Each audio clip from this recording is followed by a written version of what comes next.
কই গো, তোমরা সবাই কেমন আছো? আজকে নিয়ে এসেছি লিচু।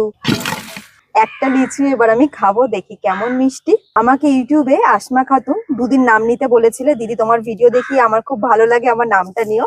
থ্যাংক ইউ বোন আমার ভিডিও দেখার জন্য। এইভাবে সাথে থাকো, পাশে থাকো, ভিডিও দেখতে থেকো। আর বর্ণালী দত্ত আরেকটা বোনও আমাকে নাম নিতে বলেছিল, থ্যাংক ইউ বোন তোমাকেও, এইভাবে আমার ভিডিও দেখতে থেকো। আর ইনস্টাগ্রামে সহেলি বলে একটা বোন আমাকে বলেছিল, দিদি তুমি তেঁতুল মাখা করো, আমার খুব ভালো লাগে খেতে। হ্যাঁ বোন, শীতকালে একবার করেছিলাম, তো ঠিক আছে, তোমার জন্য আমি আরেকবার করবো তেঁতুল মাখা।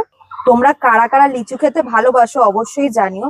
তো লিচুটা আমি ছাড়িয়ে নিয়েছি, আর তোমরা কারা কারা লিচু মাখার ভিডিও দেখতে চাও অবশ্যই কমেন্টে জানিও। যদি কমেন্ট বক্স দেখি ভরে গেছে তাহলেই কিন্তু লিচু মাখার ভিডিও করব, কারণ আমি এর আগে কিন্তু কোনোদিন লিচু মাখা খাইনি। মানে আমিও খুব এক্সাইটেড খেতে কেমন লাগবে। তো যাই হোক, লিচুটা এবার খাই, কেমন খেতে দেখি। ভালো মিষ্টি, কিন্তু হালকা টকটক আছে। চলো টাটা।